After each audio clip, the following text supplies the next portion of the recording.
தென்பழனி மலை மேலே தண்டபாணி கோலத்திலே கண்குளிர கண்டு விட்டால் போதுமே என்றும் கருத்தில் உந்தன் அருள் வடிவம் தோன்றுமே.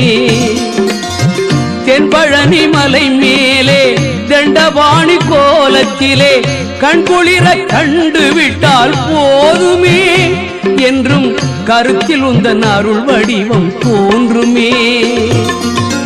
உள்ளத்திலே நீ இருக்க உன்னை நம்பி நான் இருக்க வெள்ளிமலையான் மகனே வேலையா என் வாழ்வு வளம் காண கடைக்கண் பாரையா கடைக்கண் பாரையா.